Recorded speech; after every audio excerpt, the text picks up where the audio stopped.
The elevator hums softly as it climbs floor by floor. My reflection trembles in the metal doors, blurred by a thin film of dust and fluorescent light. It's after 8, and the building is nearly empty. The kind of emptiness that hums, low and steady, like the background sound of a life that's running on autopilot. When the doors slide open, I step into the hallway, shoes clicking against the waxed floor. My apartment door is 3 turns down, second on the right, 6B. The key sticks a little, like it always does, and I have to jiggle it twice before the lock gives in with a small sigh. The air inside is cool and faintly citrus. I left a half slice of lemon on the counter this morning, pressed flat against a cutting board. The scent has faded into something gentle. The windows are still open from earlier, and the city hums outside, cars dragging through late traffic. A siren somewhere far away, the low vibration of someone's bass speaker. I drop my bag on the chair. My shoulders feel like they've been holding up the sky all day. I unbutton the top of my blouse, roll up my sleeves, and stand for a moment under the kitchen light. The bulb is warm but dim. It flickers sometimes when the act kicks in. There's a ritual in coming home alone. The shoes off by the door, the cuddle on, the soft music from the small speaker that's missing its back cover. Steam rises from the kettle in thin threads. I watch it twist and vanish. I make chamomile tea and sit by the window, cross-legged on the couch. Outside, the city glows, not in colors, but in temperatures. Amber from the street lamps, blue from passing cars, white from the office tower opposite mine. Sometimes I think light has moods. Tonight, it feels contemplative. There's a message on my phone from Maya, my younger sister. Just a heart emoji and a hope you're good. I smile, though it's a tired one, and send back a thumbs up. We don't talk much these days. She's been busy, new job, new circle, family dinners I somehow always miss. I scroll through her feed, photos of restaurants, a new haircut, our mother smiling beside her at what looks like a backyard gathering. The light in the picture is golden, filtered through the hour before dusk. It looks warm, familiar, but my name isn't tagged anywhere. My tea cools before I remember to drink it. There's a stack of proofs on the table, designs I should be reviewing. Tomorrow's presentation. My boss, Daniel, will want the updated concept by noon. It's about urban renewal, bright, hopeful tones, clean typography. I stare at the mock-up of a city skyline, endless windows, pale gray clouds, hints of green. The irony isn't lost on me, selling light when most days I feel like I'm moving through shadow. A small draft creeps through the window frame, brushing the papers. I weigh them down with my empty mug. The kettle clicks again in the background, metal contracting as it cools. The phone buzzes once more, another notification. This time, a group photo, my family again, same backyard. Laughter frozen in the frame.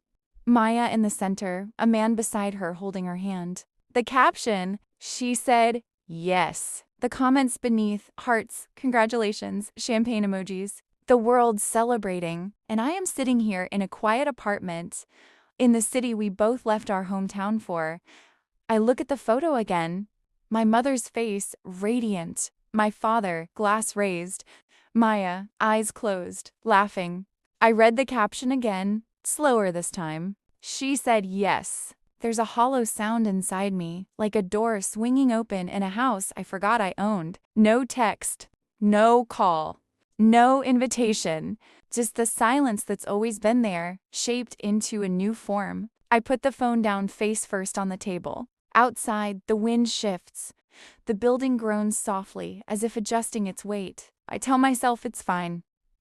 That they probably meant to tell me that it just happened too fast, that I'm overreacting. But the quiet has changed.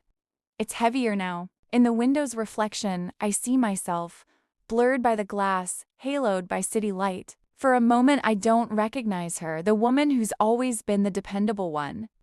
The one who smooths things over, who forgives before she's asked to. The tea is cold. The light hums. The city moves. And somewhere in the distance, laughter travels through the night, warm and far away. The next morning, the city feels indifferent. Rain hangs in the air, not falling yet, just hovering, dense and metallic, the kind that turns windows into mirrors and sidewalks into watercolor paintings.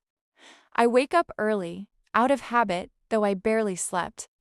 My alarm buzzes at 6, but I've been watching the ceiling since 5:30, tracing the faint pattern of light through the blinds. Coffee, shower, hair, pinned up. The sequence helps me think. Helps me not think, maybe? When I finally check my phone again, the post has tripled in likes. I notice new faces in the comments, extended family, old classmates, people I haven't spoken to in years. So happy for you all. Such a beautiful family. Beautiful. Complete. I scroll past my own name in the list of family tags. It's not there, not even in the background. A tightness settles between my ribs. My thumb hovers over my mother's contact. For a moment, I imagine not calling, pretending I never saw it. But the thought scratches at me like an unfinished sentence. I press call. It rings 3 times before she answers, her voice warm, cheerful, too cheerful. Sweetheart, how are you? The word lands heavy. Sweetheart. She always uses it when she knows something's wrong. I'm fine, I say. I saw the news. A pause, small but sharp enough to cut the air between us. Oh, you saw that? Yes, wasn't it wonderful? It all happened so suddenly. We were going to tell you, but you didn't, I finish. Another silence. A gentle exhale, the sound of her trying to smooth over the moment like she always does. Well, darling, you're always so busy with work. We didn't want to bother you with last-minute plans. I live an hour away, Mom. Yes, I know, but we thought you had that presentation coming up. They're the one you were nervous about. I wasn't nervous.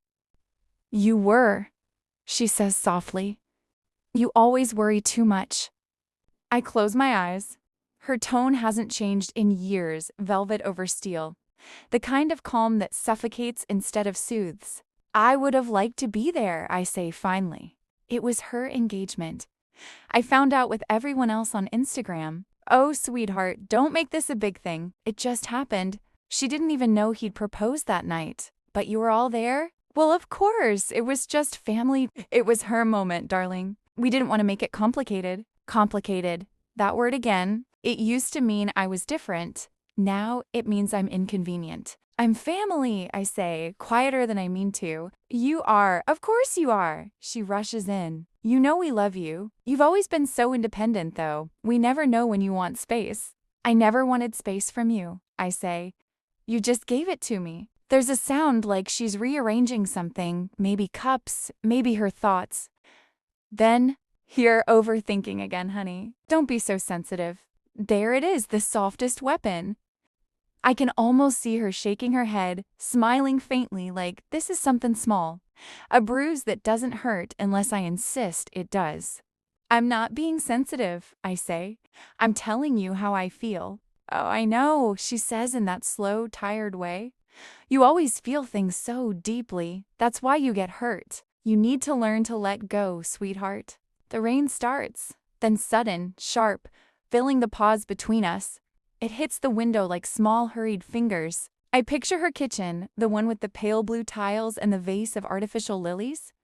I can see her wiping her hands on a towel, glancing at the clock, already moving on to something else. I have to go, Mom, I say. All right, darling, don't stay upset, please. It was just one night. We'll have another celebration soon, and you'll come then. I promise. I don't answer. She fills the silence anyway. I love you, you know that. I know, I say bye. When the call ends, the sound of rain grows louder, like the world was waiting for the line to clear. I sit on the edge of the couch, phone still in hand, watching the water streak down the glass. Each drop leaves a thin, crooked trail, bending the reflection of the skyline behind it. My own face fractures, reforms. It's not anger that comes, it's something quieter, the steady ache of being half seen, half heard, for too long. The kettle clicks on by itself. I must have leaned against the switch. The hum of the water builds. I don't move to stop it. The rain doesn't stop for 2 days. By the third morning, the sky feels rinsed clean but empty, a dull silver that presses against the windows like fogged glass. I sit at my desk with a cooling cup of coffee and a spreadsheet I can't focus on. The city hums below. Somewhere, a delivery truck reverses, its beeping steady and far away. A drop of water slides from the balcony railing and lands on my sleeve when I step outside for air. The chill reminds me of the old house, the one with peeling white shutters and a porch, that smelled like damp wood after summer rain. Memory arrives like that, quietly, uninvited, precise. I'm 8 again, kneeling on the kitchen floor, trying to gather the shards of a broken mug before my mother notices. The mug had tiny yellow lemons painted along the rim. It wasn't important, but she'll make it so. My hands tremble. One piece slices my thumb. Before I can cry, she's beside me, sighing. "You have to be careful, sweetheart. You're always in such a rush." I nod, holding the pain in my mouth like water. She dabs at my thumb, more weary than angry. Behind her, my sister laughs, a light, bubbling sound. She's sitting on the counter, swinging her legs, untouched by the moment. "She didn't mean to," I whisper. "I bumped into her." "It doesn't matter who did it," my mother says. "Just clean it up. Be the older one. Be the older one." It becomes a phrase stitched into my skin. Years later, I'm 15, sitting at the kitchen table doing algebra while my parents argue softly in the next room. My sister had come home past midnight. There was talk of a party, of boys, of police. I should have felt relief that it wasn't my mistake to fix, but somehow it always turned into mine. "Maybe, if you watched her more," my father says. "She's not her keeper," my mother answers, though her eyes find me through the doorway. "Still, you could have said something." That night, I sit awake listening to the fridge hum and the rain start again, faint against the roof. I promise myself I'll leave one day, build something they can't touch. A life measured in blueprints and deadlines, not moods. Back in the present, I touch the scar on my thumb, a faint white crescent. It surprises me that it's still there, still holding that old ache. I open the folder on my laptop labeled Projects 2025. Inside are dozens of drafts. Diagrams, floor plans, proof of the life I built out of order and precision. A life defined by competence. And yet, one phone call from my mother, one photograph online, and the scaffolding shifts. The afternoon light turns pale gold. I walk to the corner bakery for bread, the air sharp and clean. A boy holds the door open for me. His smile is small, earnest. The smell of yeast and sugar hits me like warmth after cold water. The woman behind the counter wraps my loaf in paper. Her hands remind me of my grandmother's, broad, gentle, unhurried. My grandmother had been the only one who never compared us. She used to brush my hair in the evenings, saying, "You carry quiet strength. It's heavier than loudness, but it lasts longer." She died when I was 19. The house was sold within months, my mother insisting it was too far, too old, too much trouble. I never argued. I'd learned early that logic was a language my family didn't speak. Walking home, I see my reflection in a shop window, coat buttoned to the top, hair damp at the ends. I look composed, almost peaceful, but underneath, a low hum like static behind glass. It's not anger, it's the recognition of a pattern, one I've been living inside like wallpaper. I think of the phrase again, "be the older one." It used to mean carry everyone else's weight. Now it sounds different. Maybe it means finally choose yourself. That night, I find myself scrolling through old family messages. The group chat is quiet now, but the earlier texts are still there. Requests, reminders, endless thank yous for favors no one remembers I did. Plane tickets booked, bills covered, emergencies solved. The phone buzzes with a new message, not from them, but from a coworker. "Hey, we're thinking of doing drinks Friday. You in?" I type, "Maybe," and set the phone face down. For once, I want to sit in silence and let the world move without me. The sky is the color of unpolished metal when the phone rings again. It's my mother. Of course it is. The screen glows on the table beside the untouched mug of tea, her name hovering like a soft command. I stare at it until it stops. Seconds later, the message arrives. Call me when you can. It's about your sister. The words sit there, weightless and heavy at once. It's always about my sister. I pace the apartment, listening to the radiator click, the faint hum of traffic below. When I finally pick up the phone, it's not out of guilt, just a habit that hasn't died yet. Mom? Her voice is careful, layered in a sweetness that feels practiced. Sweetheart, I was just wondering if you saw the photos. What photos? Oh, they must have just gone up. Your sister's engagement party. It was beautiful. Everyone was there. My throat tightens. Not because I wasn't invited. I've accepted that part, but because she's pretending this conversation is casual. You didn't think to tell me about it? I ask quietly. There's a pause. You've been so busy, darling. I didn't want you to feel obligated. Besides, it was small. Just family. Just family. The words are so familiar they've lost their sting, but not their meaning. I let the silence stretch. Are you angry? She asks finally, as if she's offering me the role I'm supposed to play. No, I say. Just done pretending I don't notice? She exhaled softly, disappointed. You always make things harder than they are. I almost laugh, not out of humor, but recognition. It's the script we've rehearsed for years. I hope it was everything she wanted, I say, then end the call before the next line can come. The sound of the disconnection fills the room like quiet applause. I stand there for a long time, watching the reflection of my face in the black screen. Something shifts, not loud, not visible, but definite. I don't want to fix this. I don't want to call, explain, or smooth things over. For once, I want to leave the mess untouched. I walk to the window and open it. The city smells of wet pavement and exhaust. A siren wails somewhere distant, then fades into nothing. From here, the world looks self-sufficient. People crossing streets, lights blinking on in rows of apartments, someone laughing loudly below. None of it depends on me. I breathe in that thought like oxygen. Later that evening, I scrolled through social media, not to punish myself, just to see. The photos are there, my sister in a white dress, our parents smiling beside her.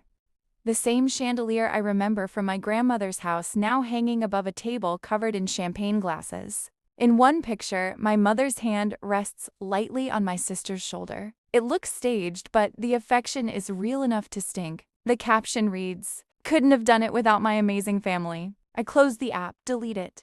No drama, no declarations, just the clean sound of removal. That night, I make soup, lentils, thyme, a little lemon. The rhythm of chopping onions, stirring, tasting, it's almost meditative. My grandmother used to say, when you cook just for yourself, that's when it counts. The apartment fills with warmth and the faint sound of jazz from the neighbor's radio. It's not happiness exactly, but peace, a quieter, sturdier kind. I eat slowly, reading a magazine, letting the world feel small and manageable again. The next morning, my mother calls again. This time, I don't answer. I imagine her confusion, her irritation, the rehearsed sigh she'd give my father later. I don't know what's gotten into her. But that's the thing, nothing's gotten into me. Something's finally gotten out. In the days that follow, I notice how silence changes shape. It stops feeling like punishment and starts feeling like space. Emails go unanswered, invitations ignored. I spend evenings walking through the city, learning the rhythm of being unneeded. At first, guilt follows me like a shadow. Then little by little, it lags behind. One night, I find an old envelope at the back of a drawer, faded ink, my grandmother's handwriting. Inside is a short note she once sent during college exams. You owe no one your calm, but you deserve it. I read it twice, then tape it above my desk. The ink is smudged, the paper yellowed, but the words glow like a quiet truth I'd been circling all my life. That's how I begin measuring time, not by family crises or phone calls, but by how steady the air feels when I wake up. Each day a little lighter, a little more mine. It starts with a text, not from my mother, from an old friend who still lives in my hometown. Did you see what happened at the wedding? For a second, I think she's mistaken. Then another message comes. It was a disaster. Call me if you want details. I don't call. I just sit on the couch, staring at those words like they're language I used to speak. Outside, rain streaks down the window. The sound is steady, almost rhythmic, as if the city itself is washing something away. By the end of the day, I know what happened. The news travels through social media, then through whispers and screenshots. The venue's power failed mid-ceremony. The caterer mixed up orders. Someone, a cousin, I think, got drunk and caused a scene. And my sister, perfect, radiant, golden, cried in front of everyone. I scroll through the fragments, half-truths, tagged photos, blurred videos. It's chaos. And for the first time in my life, I feel nothing but stillness. Not satisfaction, not spite. Just the deep, quiet understanding that I didn't have to be there and the world didn't end. They built this moment without me. They can live through it without me too. The next morning, I wake to 3 missed calls from my mother. By noon, she's at my door. The knock is soft, almost apologetic. Through the peephole, I see her, hair slightly undone, holding her purse too tightly. She looks smaller than I remember. I let her stand there for a moment before opening the door. "Hi, Mom." "Oh, thank God you're home," she says, stepping inside like it's still her right. Everything's such a mess. She talks fast, the words tumbling over each other.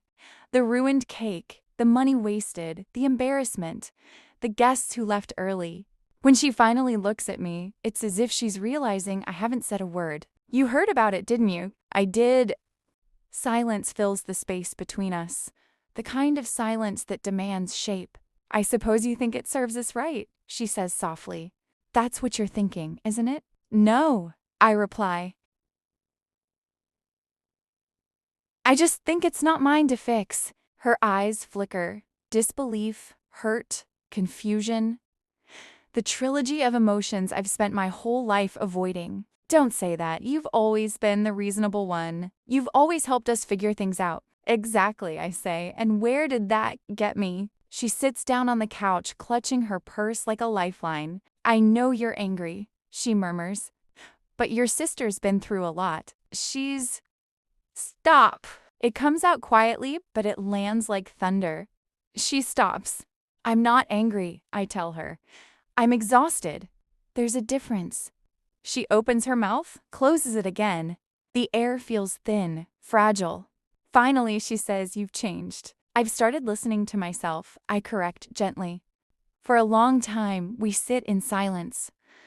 The rain has stopped and thin sunlight filters through the blinds, striping the room with lines of pale gold.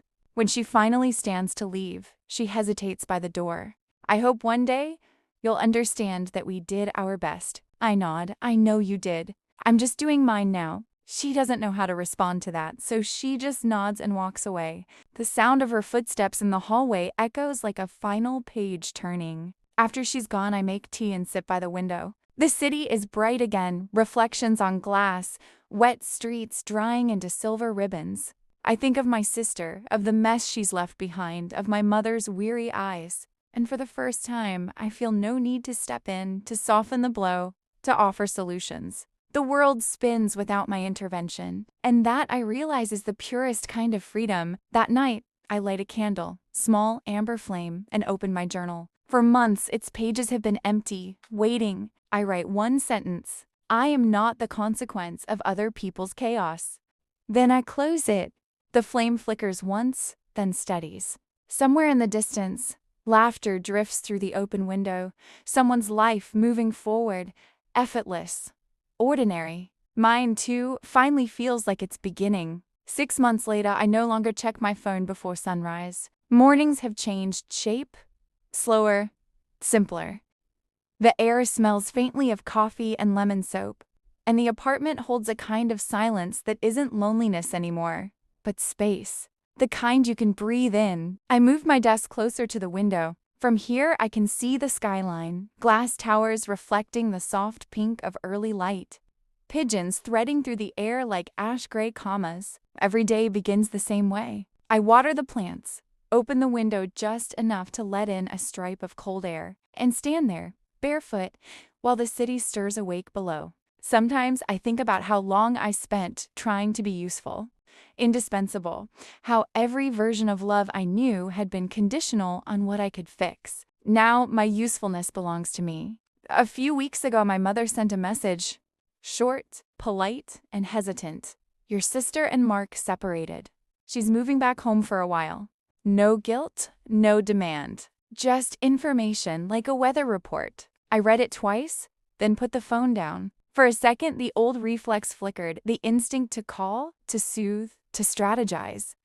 But I didn't. Instead, I made tea, went out onto the balcony, and watched the light shift across the neighboring buildings. The world didn't tilt. No catastrophe followed. It felt like a small, silent miracle. My work has been steady, not extraordinary, not terrible, just enough. I design spaces for other people now, clean, functional, with wide windows and warm light. Sometimes I think that maybe what I've been trying to build all along wasn't a career, but a kind of inner architecture, one that could hold without collapsing. When clients ask about my style, I say I design for quiet. They usually smile politely, not realizing it's the truest thing I could ever say. Spring comes late this year. One evening, I take a walk through the park near my apartment. The air smells of rain and lilac.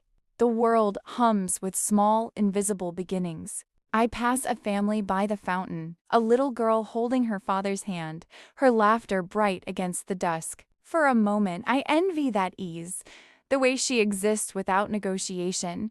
Then I realize I've been learning the same thing in my own language, at my own pace. Freedom, I've learned, isn't about escape. It's about staying inside your own boundaries, inside your own truth, and not apologizing for the shape of it. When I return home, twilight folds across the room like soft fabric. The last of the sunlight catches on the glass, gold, brief, fading. I sit at my desk, open the window wider, and let the evening breathe through. For a long time, I simply listen to the distant hum of traffic, to my own steady heartbeat, to the whisper of wind against the curtain. Everything feels exactly as it should be, unfinished, alive, whole. And I think not with pride, but with peace. I no longer fix broken worlds. I build quiet ones that last. The candle flickers beside me, reflecting in the window like a small star that decided to stay.